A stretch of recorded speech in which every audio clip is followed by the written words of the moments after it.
먼저 경찰청장님, 경북경찰청의 수사 결과를 존중하시죠?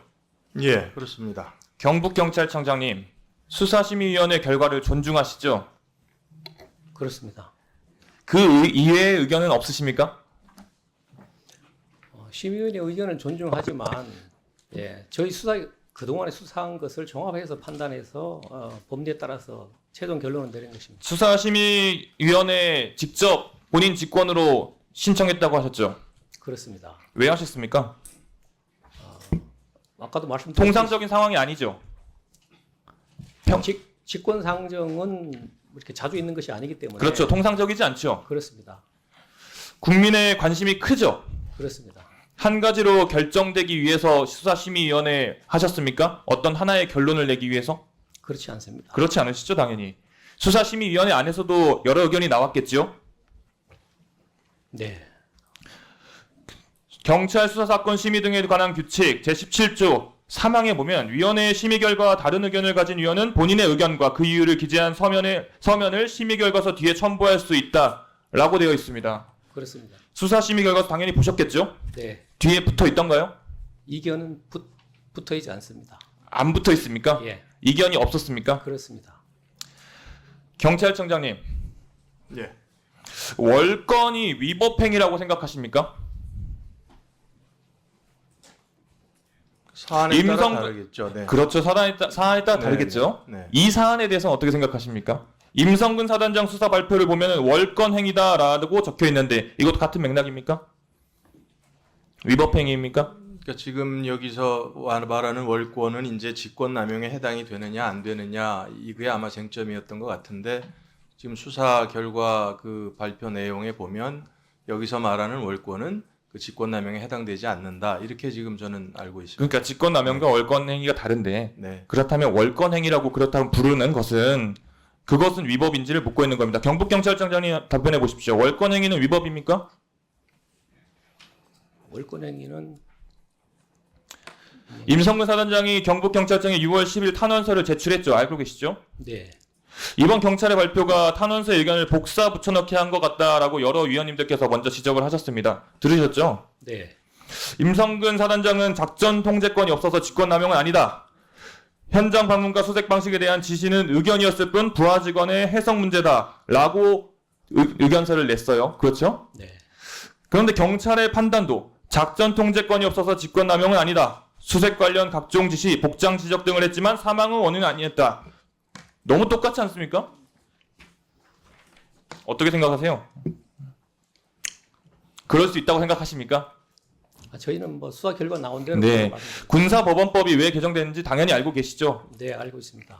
수많은 군 의문사 사건이 있었고 성범죄 사건도 있었는데 이제 지휘부 책임을 인정 안 하고 부실 수사 책임자 처벌 안 해서 지난 2021년에 군사법원법을 개정해서 수사권을 지금 우리 경북경찰청 같은 분께 넘긴 거 아닙니까? 그렇습니다. 임성근 사단장이 오면서 모든 게 다 바뀌었어요.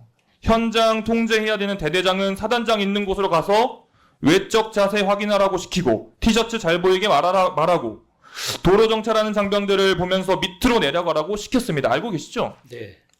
합참과 이작사의 단편 명령에 담긴 사전의 위험성을 평가하고 실시하라는 문구는 해병대 1사단에서 누락되었어요. 붙어 있습니다. 임 사단장이 말해 소방과 논의한 수색 장소는 휴지 조각이 되었단 말이에요. 청장님, 경북경찰청장님, 군대라는 조직의 특수성을 알고 계시죠? 예. 상명하복이죠. 그렇습니다. 경찰에도 어느 정도 상명하복의 문화가 있죠. 네, 그렇다고 볼 수 그렇죠. 군대는 애초에 일반적인 사회랑 좀 많이 다릅니다. 지휘체계가 너무너무 확실하고 상명하복이 기본입니다. 임성근 사단장의 말 한마디, 상명하복, 위계질서 철저한 군대에서 의견과 조언으로 남을 수 있다고 생각하시는 겁니까? 근데 이번 수해복구 작전에서는 작전 통제권 자체가 작전 통제권 이야기 계속 하시는데요. 저도 최전방에서 지피장 복무를 했는데 예를 들어서 사단장이나 군단장이 오셔가지고 저 앞에 시야가 안 나온다 라고 말하면 이거는 지시입니까? 조언입니까? 아니면 지도 편들입니까? 사단장급의 말 한마디는 그 하나하나가 다 지시사항이 될 수 있는 겁니다. 그게 군대의 문화고 군대 계급 상명하복의 문화예요. 사고 이틀 전에 소방청이랑 협의해서 수변만 수색하기로 했고 사고 전날에 비가 많이 와서 소방청은 수변 수색은 중지하고 도로로 대피하라고 말했습니다. 당일에도 사고 지역에 보트랑 드론이 수색을 하고 있었어요. 수변 수색을 중지하고 도로에 있던 병사들을 밑에 내려가라고 했는데 아까도 말씀하셨지만 가슴 장화를 신으라고 했습니다. 사단장이 실종자 수색 작전을 안전 대책을 확보하기는커녕 너무나도 위험한 지시를 한 거 아닙니까? 가슴장화라고 해서 그거를 수중 수색을 하라 이런 의미는 아니었거든요. 아까도 말씀드렸지만 사단장이 저 앞이 좀 안 보이네라고 하는 것은 저 앞에 있는 것을 치워라라는 지시가 함축되어 있는 걸로 군대 문화, 상명하복의 문화는 특수하게 다 받아들여지는 것 아니겠습니까? 7월 15일부터 19일 사이에 임성근 전 1사단장의 지시와 행위가 없었다면 해병대원들은 안전대책을 마련하지 않았겠습니까?